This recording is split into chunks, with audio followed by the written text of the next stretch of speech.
भजन करो उस रब को जो दाता है कुल सभी का। उस परमात्मा की भक्ति करो पुण्यात्माओं, और समझा है तो सिर धर पाओ, भौर नहीं रे ऐसा दाव।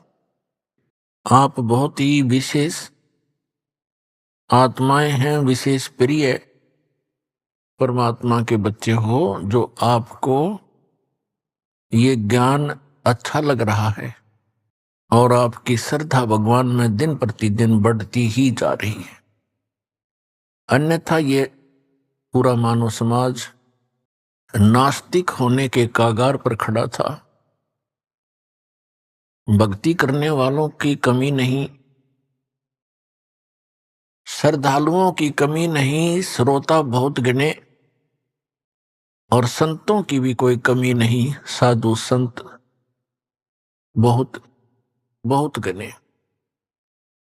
और फिर भी कोई बुराई समाज से घट नहीं रही, कोई भी आध्यात्मिक लाभ किसी भी भक्त को प्राप्त नहीं हो रहा।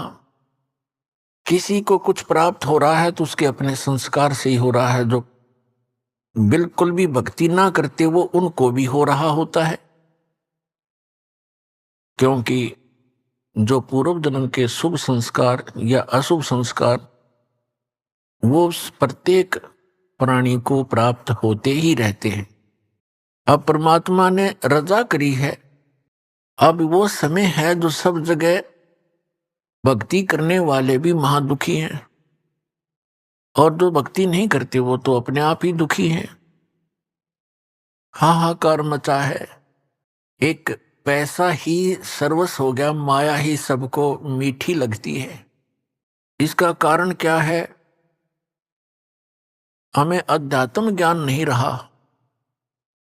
हम देखा देखी और लोक वेद के आधार से गलतियों पर गलती करके अपने कर्म बिगाड़ रहे हैं। तो परमात्मा दया करते हैं, स्वयं आते हैं अपनी प्यारी आत्माओं को ये यथार्थ ज्ञान प्रदान करने के लिए। ये समागम जो सत्संग चल रहा है ये उसी उपलक्ष्य में है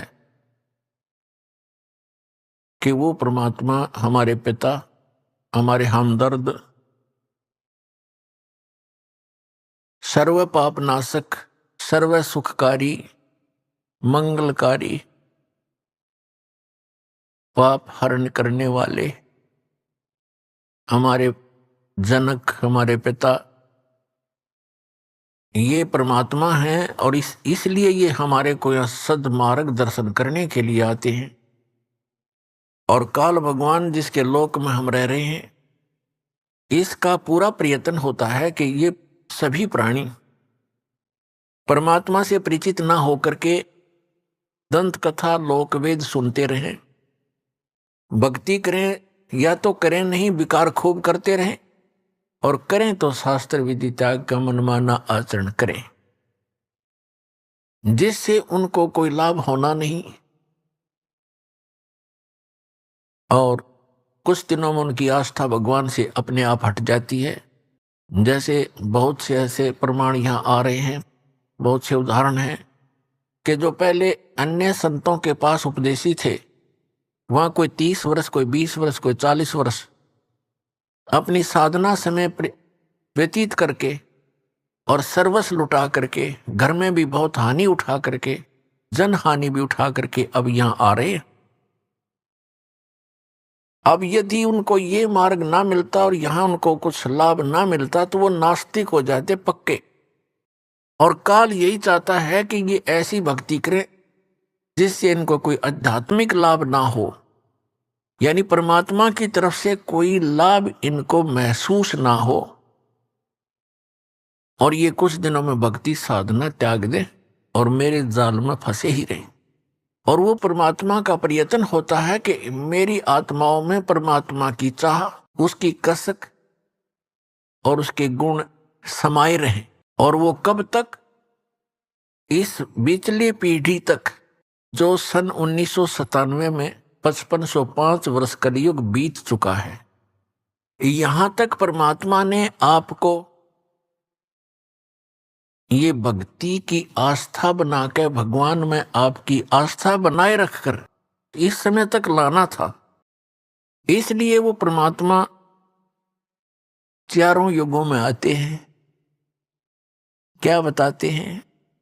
सतयुग में सत सुकृत कह टेरा, त्रेता नाम मुनींदर मेरा, द्वापर में करुणा में कहाया, कलयुग नाम कबीर धराया। चारों युग में मेरे संत पुकारे, कूक कहा हम हेल रे, हीरे माणक मोती बरसे, ये जग चुगता ढेल रे। परमात्मा कबीर साहब जो सत्य पुरुष हैं, सारी सृष्टि के रचनहार हैं, ये वही परमात्मा हैं जो बनारस नगरी में, काशी शहर में सन 1398 संवत 1455 ज्येष्ठ सुदी पूर्णमासी को सुबह ब्रह्म मुहूर्त में सतलोक से चलकर आए थे। लहर तारा नामक सरोवर में कमल के फूल के ऊपर आकर नवजात शिशु का रूप धारण करके विराजमान हुए थे।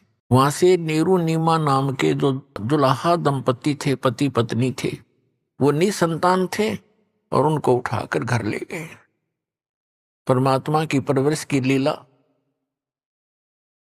कंवारी गायों से हुई, कबीर सागर में प्रमाण है। और वेद भी यही बताते हैं। ऋग्वेद मंडल नंबर 9 सूक्त 1 मंत्र 9 में यही प्रमाण है कि वो परमात्मा से स्वरूप धार कर जब आते हैं, वो लीला करते हैं, उसमें उनके परवरिश की लीला कंवारी गायों द्वारा होती है। तो ये परमात्मा वही है जो सारी सृष्टि के रचनहार हैं, जिसका सब सदग्रंथ गुणगान करते हैं। और आंखों देखा जिन महापुरुषों ने, उन्होंने भी इसी परमेश्वर कबीर जी की महिमा का ही गुणगान किया।